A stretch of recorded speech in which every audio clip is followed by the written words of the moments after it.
Hello, welcome to Finance and Money Management.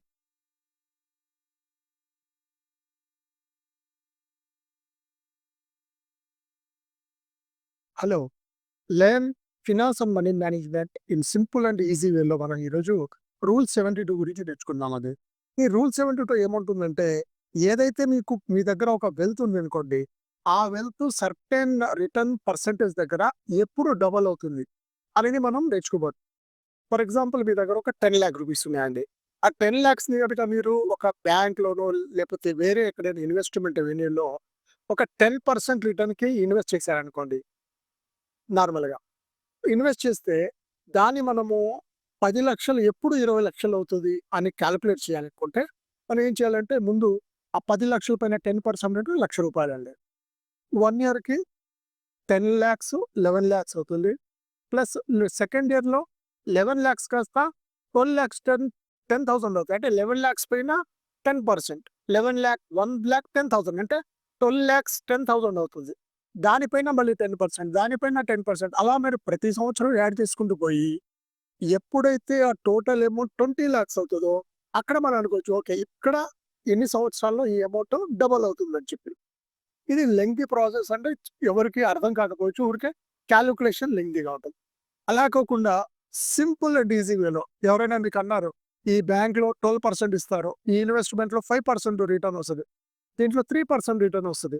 దీంట్లో 7% return వస్తది అని చెప్పంగానే మీరు ఇమ్మీడియేట్‌గా అక్కడికక్కడే నోటి లెక్కగానే ఓకే. ఇన్ని సంవత్సరాల్లో నా రూ. 1,00,000 2,00,000 డబుల్ అవుతది నా అమౌంట్. రూ. 1,00,000 అంటే 2,00,000, 2 అయితే 4, 5,00,000 అంటే 10,00,000. ఎప్పుడవుతదో మీరు ఈజీగా నోటి లెక్కగా సింపుల్‌గా అక్కడికక్కడ మీరు కాలిక్యులేట్ చేసేయొచ్చు. ఇక్కడ ఈ రూల్ 72 ఫార్ములా ఉంటుంది. ఆ ఫార్ములా ఏంటంటే 72 డివైడెడ్ బై ఇంట్రెస్ట్ రేట్. అంటే 72ని ఏదైతే వడ్డీ రేటు ఆ ఇన్వెస్ట్‌మెంట్ రెవెన్యూలో వస్తుందో దాని చేత మీరు భాగా హరించాలండి. డివైడ్ చేయండి. చేస్తే ఏదైతే వస్తదో ఇది ఆన్సర్ వస్తదో అన్ని సంవత్సరాలు మీ డబ్బులు డబుల్ అవుతాయి. ఎంతైనా కానివ్వండి. ఇక్కడ మనము 12% ఇంట్రెస్ట్ 12% రిటర్న్ తీసుకున్నాము. ఎక్కడైనా మీరు ఇన్వెస్ట్ చేస్తే మ్యూచువల్ ఫండ్స్‌లో అక్కడ 12% వస్తుంది అన్నారు. అప్పుడు ఈ 72/12 వచ్చేస్తే 6 ఇయర్స్. మీ డబ్బులు 12% చొప్పున ఎంత 1,00,000 ఉంటే 2,00,000 అలా మీ డబ్బులు 6 సంవత్సరాలలో డబుల్ అవుతాయండి. డబుల్ అవుతాయి. ఓకే. ఇక్కడ ఒక చిన్న టేబుల్ చూద్దాం మనము.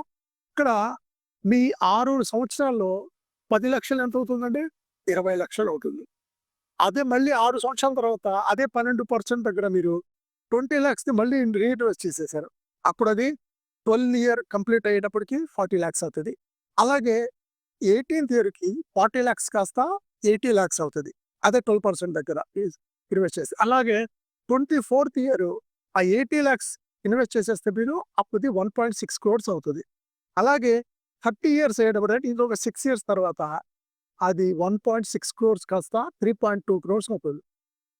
అంటే టోటల్ 30 ఇయర్స్‌లో మీకు ఇది రిటర్న్ వస్తుంది. ఓకే. చలో ఇది గనక మనం చూస్తే ఒక 20 ఇయర్స్ మీ అబ్బాయి ఉన్నాడు. పాప ఉన్నారు. వాళ్ళకు మీరు ఈ 30 ఇయర్స్ కోసం మీరు ఈ అమౌంట్ ఇస్తే వాళ్ళ 50 ఇయర్స్ వచ్చేటప్పటికి మీరు 3.2 క్రోర్స్ వాళ్ళ చేతికి వచ్చినట్టు ఉంటది. అంటే ఒక స్ ప ఒక రూ. 10,00,000 మీరు ఇన్వెస్ట్ చేసి వాళ్ళ పేరు మీద ఒక 12% ఇంట్రెస్ట్ రిటర్న్ వచ్చే రెవెన్యూలో ఇన్వెస్ట్ చేసేస్తే 30 ఇయర్స్‌కి మీకు 3.2 క్రోర్స్ వస్తాయండి. వాళ్ళకు మంచి రిటైర్మెంట్ బెనిఫిట్ లాగా అయిపోతుంది పిల్లల కోసం. ఓకే. జస్ట్ ఫర్ ఎగ్జాంపుల్ మీకు అర్థమయ్యేటట్టు. ఇప్పుడు ఇంకొక అనుమానం వస్తది. సార్ మనము ఆహ్, సపోజ్ ఒక 6 ఇయర్స్ తర్వాత బాబుకి హైయర్ ఎడ్యుకేషన్ కోసం డబ్బులు కావాలి. అప్పుడు మనం ఎంత పర్సెంటేజ్ ఉన్న చోట మనం ఇన్వెస్ట్ చేస్తే ఆ అమౌంట్ ఆ పీరియడ్‌లో ఆ టైమ్ ఫ్రేమ్‌లో మనకు రిటర్న్ వచ్చేస్తాయి. ఆ డ్యూరేషన్‌లో. మనం పర్సెంటేజ్ పక్కన పెట్టండి. మరి 5 ఇయర్సో, 6 ఇయర్సో, 9 ఇయర్సో, 10 ఇయర్స్ అలా చెప్తే పర్సెంటేజ్ ఎంత ఉంటే మనకు ఆ టైంలో వచ్చేస్తదని చూడాలనుకుంటే సేమ్ ఫార్ములా. కానీ ఇక్కడ ఏమవుతుందంటే 72 బై టైమ్ డ్యూరేషన్. సపోజ్ మీరు 6 ఇయర్స్‌కి కావాలనుకున్నారు. 12 ఇయర్స్‌కి కావాలనుకున్నారు. అప్పుడు మీరు ఆ 72 డివైడెడ్ బై ఆ డ్యూరేషన్, టైమ్ డ్యూరేషన్ ఎన్ని సంవత్సరాలు అనుకున్నారో అది చేయండి.